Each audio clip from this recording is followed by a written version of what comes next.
ओम श्रीमद् भगवद गीता।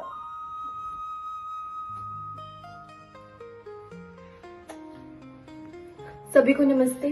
मैं अनमोल अरोड़ा और मैं जनसंचार एवं मीडिया प्रौद्योगिकी द्वितीय वर्ष की छात्रा हूँ। भगवद गीता एक बहुपाठित आस्तिक विज्ञान है जिसे गीता महात्म्य में सार रूप में दिया गया है। भगवद गीता हमें बताता है कि हमें जीवन को किस प्रकार से जीना चाहिए, क्या सही है क्या गलत है। भगवद गीता हमें बताती है क्या करना चाहिए, विश्वास क्या होता है, कर्म, ध्यान, योग क्या होता है। जिंदगी में आप कभी भी किसी भी समस्या में फंस जाएं, उस समस्या का निवारण जो है, आपको समाधान जो है वो भगवद गीता से मिलेगा। आजकल ऐसा हो रहा है कि युवाओं का जो है ध्यान अध्यात्म में नहीं है। भगवद गीता युवाओं को भी पढ़नी चाहिए, उनके लिए सबसे जरूरी है। भगवद गीता हमारे जिंदगी का रास्ता क्या है, किस पथ पर हमें चलना चाहिए, क्या सही है, भगवद गीता हमें बताता है।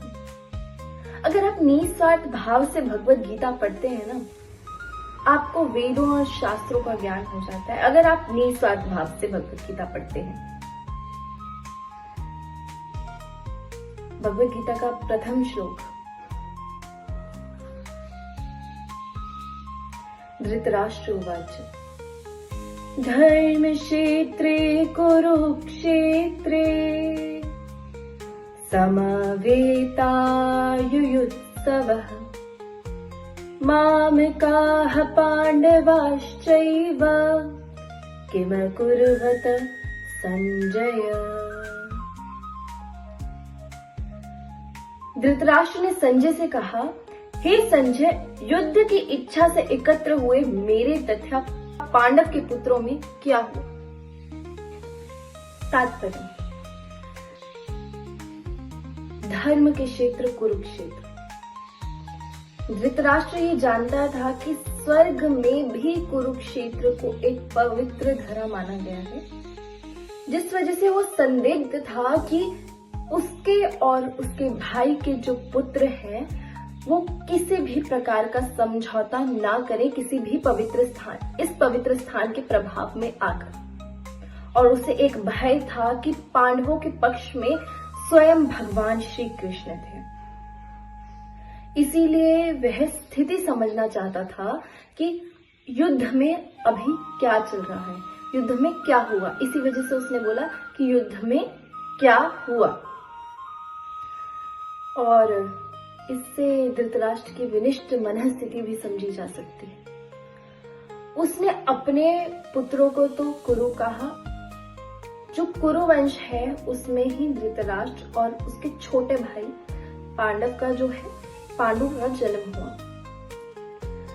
तो इस प्रकार पांडव भी हैं, वो कुरुवंशी हैं, लेकिन धृतराष्ट्र ने अपने भाई, अपने छोटे भाई पांडु को, अपने भतीजों को वंश के उत्तराधिकार से विलग कर दिया। लेकिन वह ये भी जानता था जो पांडव हैं वो धर्म का साथ हमेशा देते हैं, वो बहुत ही धार्मिक है। गीता के दूसरे अध्याय का श्लोक, भगवान श्री कृष्ण ने कहा, कर्मण्येवाधिकारस्ते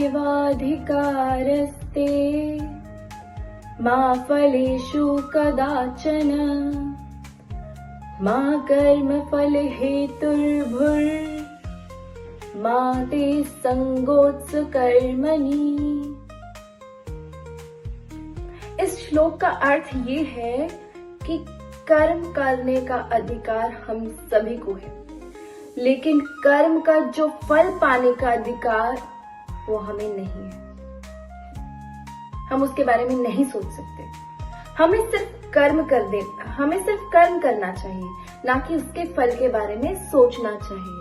अगर आप कर्म करते रहेंगे तो आपको फल की कोई भी चिंता करने की कोई जरूरत नहीं पड़ेगी, लेकिन फल की चिंता से आप कर्म करना नहीं छोड़ेंगे। धन्यवाद। राधे राधे।